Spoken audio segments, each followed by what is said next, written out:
Hello, hello. Welcome to Goddess Vibrations, the spiritual sexual empowerment show. I'm Natasha Edwina. I am going solo tonight. This rarely happens, but it is an opportunity to have a little bit of a briefer, shorter show. I don't know about you, but I just got back from an amazing workout, so I'm actually a little bit sleepy and can't wait to just relax into my night. Maybe you are doing the same right now and tuning in and hanging out with me while you're doing that, or cooking dinner or whatever else. Tonight, we're going to talk about total eclipse of the heart, healing the shadow feminine. This title was inspired not only by the fact that we are in the eclipse portal right now. We're in eclipse season, and this is a very powerful time for change in our life, for things to go away, for new things to come in. And thus it's a powerful time for healing too, as we start to be more intentional about what it is that we're shifting. And it's also inspired by the movie Doctor Strange and in the Multiverse of Madness. I went to see that not only once, but twice this past week. It came out, I think on Thursday. I went out with my tribe on Friday, including Kirti, my fearless co-host. And so we had some discussion after the movie that I want to share here. And then I took my kids to see it because I felt like there are some really powerful themes with the mother, right? It's interesting that was released on Mother's Day. And I did read just a couple reviews about the movie after seeing it. And I got the sense that a lot of folks really didn't understand what was going on. And of course, being into psychology, I love the metaphors of fantasy and sci-fi and all of those sorts of movies, even though I don't watch movies very often. And so I really got into this movie. It was really good. It was nonstop. And one thing I do appreciate about it, it was PG-13. There was a lot of action and fight scenes, but not as much gore as most movies have, because I'm very sensitive. There's a lot of gore, like realistic type gore, I can't watch. My whole body gets tingles. I feel like, even somebody being thrown up against a car, I feel it in my body. I'm like, zing, and I can't watch that kind of stuff. So I felt like the stuff that was there was kind of like fantasy stuff and a little bit easier to digest. But there was a lot going on in the movie. So if you haven't seen it yet and you're planning to go watch it, I'm just going to do the spoiler alert now, because I have no idea what's going to come out of my mouth and I could potentially give something away for you. I'm actually not a big fan, or not that I'm not a big fan, but I haven't caught up with all the Marvel movies, even though I enjoy them. And so I had to get some backstory from my friends that are before watching the movie. And the piece that stuck out to me is Wanda, the Scarlet Witch. I was told before we went to the movie that the cliffhanger was you didn't know if she was going to turn bad or she was going to stay good, because she had been through something really intense. And in the movie, it was really cool because they have this multiverse. So the idea is that when you go to sleep, you're actually not dreaming, you're in a different multiverse, a different universe. And then the same people are there and all these variations of your universe, right? And I tend to believe something similar. So I believe that, perhaps had you made a different choice in life, then your other version of yourself is living in a parallel universe. And it's even been theorized that when we have that feeling of deja vu, it's kind of like these parallel universes kind of colliding, and they line up, and then it's like, whoa, that feels familiar or whatever. But who knows? And at the very basic level, I do believe that our spirits, our souls go to a different realm, and we visit each other and we hang out, as the body is sleeping. Why do I believe that? Because I know that we're made of energy, and there's two types of ways that energy travels. One is locally. So we have a human biofield that's about 6 feet outside of our body. And so if you're sitting next to me right now, our biofields would be crossing, our energy would be blending and mixing just by proximity. But you can also have a close emotional, energetic tie with somebody, and your bodies aren't together, but your electrons are together. They sometimes call this quantum entanglement. And you can feel this connection, this closeness when you're thinking about somebody and they call you, right? I have this happen all the time with my friends and my family and my loved ones. So that means that your energy is connected. So why would it not also be connected in your sleep? I've even had situations where I've had this similar dream as somebody. And so that sort of validated, on the same night, that sort of validated to me that our souls, in fact, were doing a little something, in the astral realms and communicating in a different way, right? And so this movie kind of plays with that concept. It has a multiverse and these different universes. And then it plays with the concept of you shifting into these different versions of yourself and what would happen. I'm less interested in that. I mean, it's interesting, but for the purposes of what we're going to talk about today, I'm less interested in that because I want to focus on kind of the psychology of what's happening. So as it relates to healing, if we made a certain choice, or if we went through a certain trauma, if you listened to or if you read my newsletter earlier that went out to promote the show, you heard a story of my trauma that I experienced from a very young age of being separated from my mother. And shortly before that, our house was hit by lightning and burned down to the ground, and we lost everything. And then about a month later, 2 months later, something like that, I was about to start kindergarten. And so the courts had to decide who would get full custody. And they awarded full custody to my dad, who was in a different city. So I could only see my mom every other weekend, and then in the summers. And this was a huge heartbreak for both her and I. So again, total eclipse of the heart. That song was popular that year. And that became kind of our song of longing to be next to each other, to be together, right? And when she did finally get custody of me when I was about 9, 4 years or so later, we had a very rocky coming back together, and it remained that way for many, many years. And I think a big part of it is this trauma. It's like having to overcome that huge trauma, right? But in my heart, I believe that there's a parallel universe where we did have the mother-daughter experience that we both might have liked or preferred, right? And so if I trust that, and if I trust that that experience is happening in a parallel universe, it can help me be at peace and calm in this one. And it can help me feel,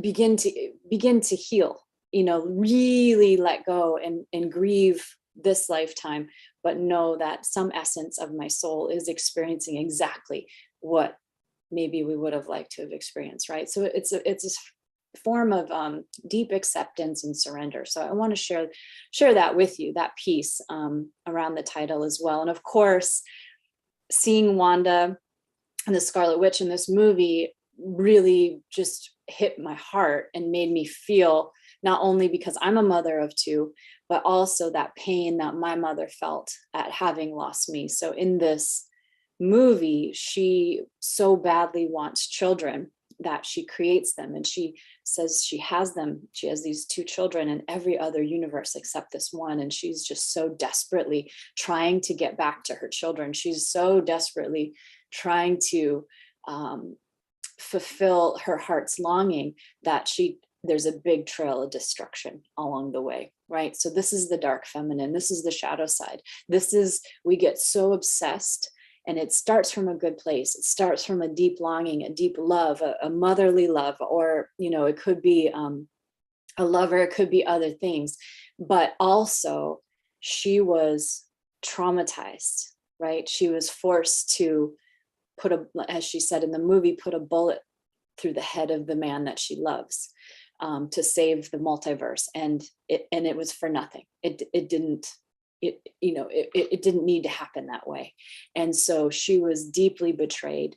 There was double standards that she was subjected to. And so she's really this archetype, this metaphor of the feminine in general, right? And in the ways that we blame women, or maybe look down at women for the way they're behaving, the way they're acting, the bossiness, the loudness, the, the anger, the rage, without acknowledging the big iceberg of everything that's happened before that point, right?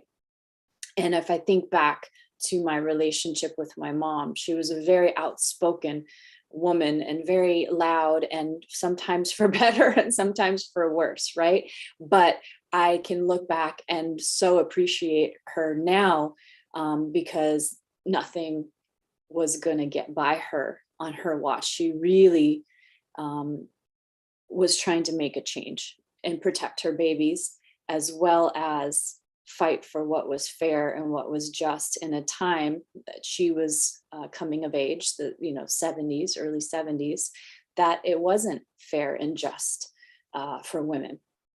And because of the ways that she spoke up, and she was a squeaky wheel and she often got punished for it, I am able to be freer, her and other women in her generation, right, that were doing similar things, and men that were doing similar things and fighting for the rights of women. I am freer for it, right? So I can't be one of those, or I suppose I could, but it wouldn't be fair to be one of those people who looks just a surface level behavior and say, oh, my mom is problematic, or she's too bossy, or she's too this. Although I would say I probably did feel like that at some points in my younger years, before really understanding the bigger sociological picture of what's happening, right? And so this dark feminine, that this is within every woman. We carry it because our energy as women is collective. It's connected.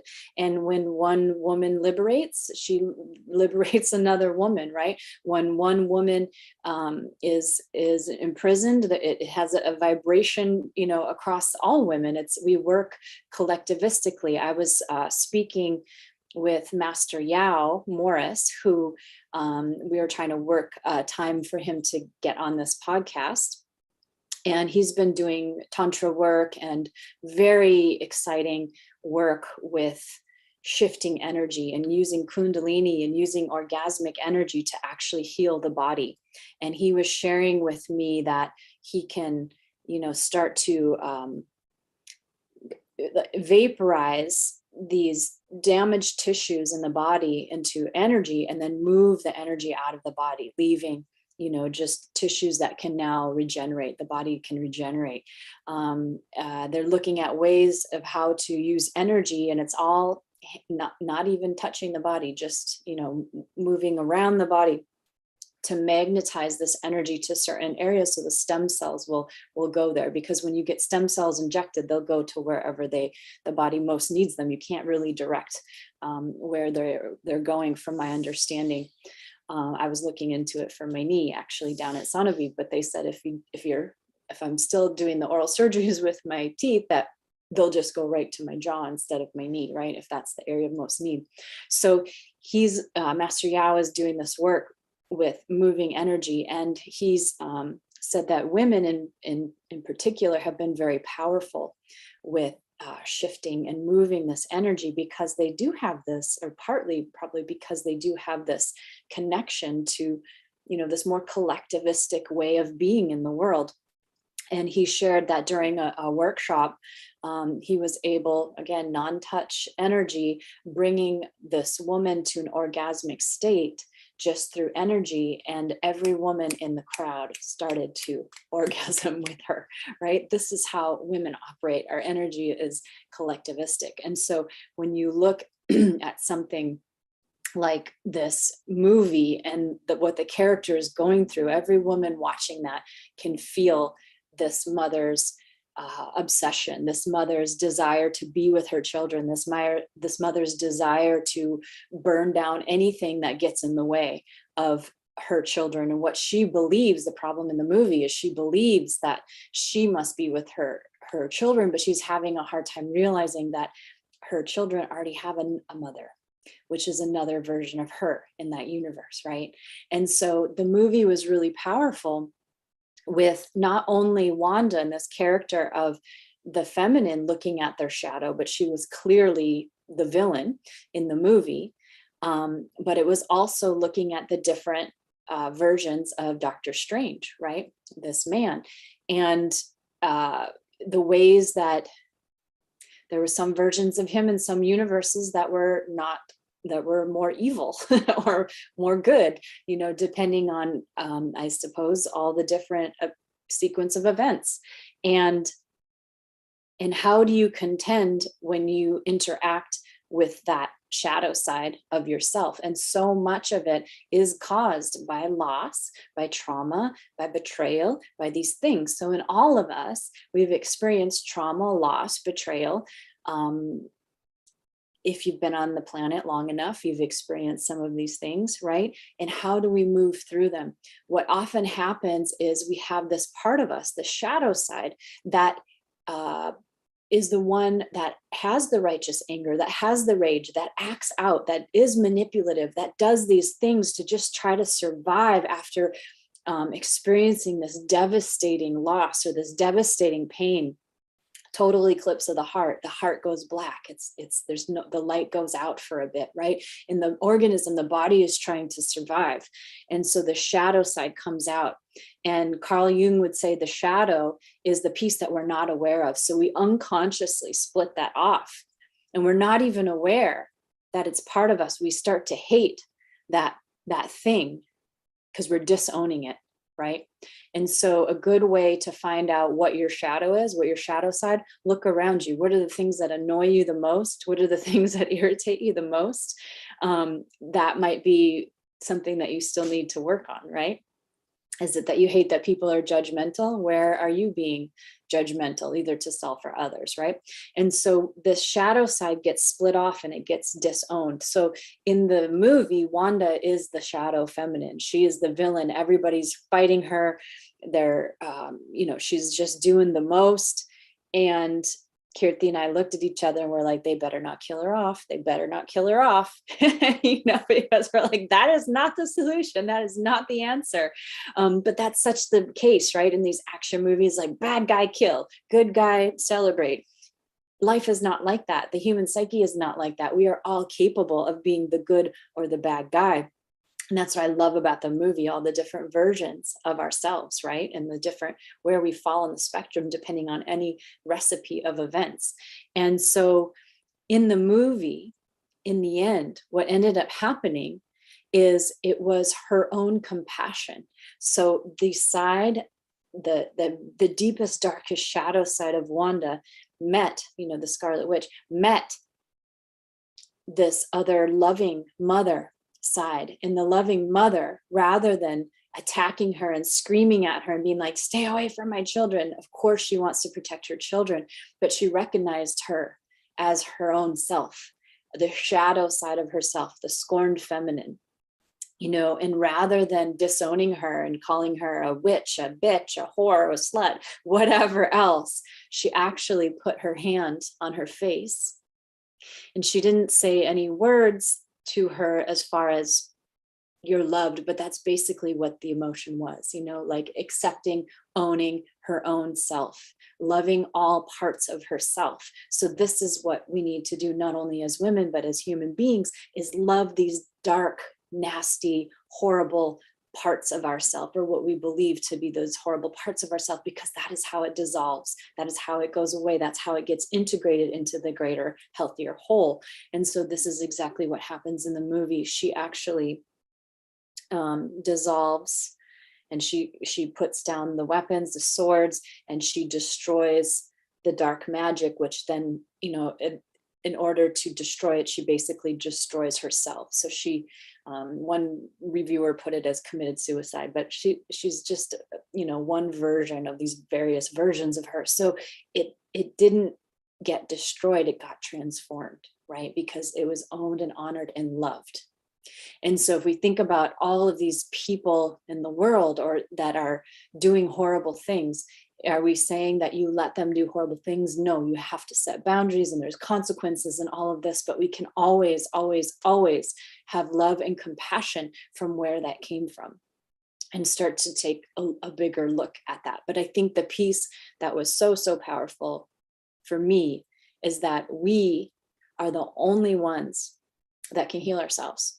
And if you've been watching me for a while, if you go to my workshops, if you worked with me, I'm all about self-love, self-healing. I was trained at the Center for Mind Body Medicine. Their motto is self-care is the best healthcare, right? And so the only person that can truly heal you, your dark parts, your dark shadow, is you. In the movie, she took out so many Avengers, so many heroes that tried to take her down. Nobody could change her mind. Nobody could heal her. But it was a child, a female child, who kind of led her. Again, this is interesting. If we look at the generations, we think of children as being so unwise, but it was actually this child that had enough love and empathy. And it was even sort of an orphan child that led her back to that scene where she could really see what was going on. And she needed to have that love from herself, that other version of herself, that self-love. It's the only way to do it. So I guess the moral of the story is that the message that I want to put out is, number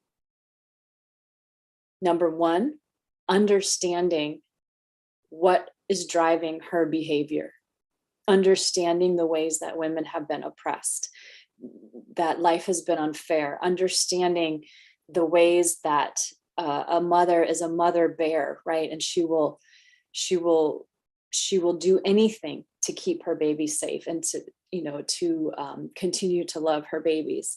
Understanding that about the feminine, understanding that she has a lot to say because it's been repressed, it's been shoved down. She's been asked to be in this tiny little itty bitty box of what's appropriate and what's necessary and what's expected and whatever else. And there's anger even about that, right? So it gets shoved down, shoved down, shoved down. Again, shadow goes into the shadows. It gets broken open when it gets too intense. And then the second part is we can create a culture that is more understanding of this, in a society that is more understanding of this, but the healing has to come from self. We're the only ones that can heal those dark shadows. So I hope that inspires you to do the healing work. This podcast will be going on hiatus for the summer break. So we'll only have, I think, 2 more episodes after tonight of Goddess Vibrations.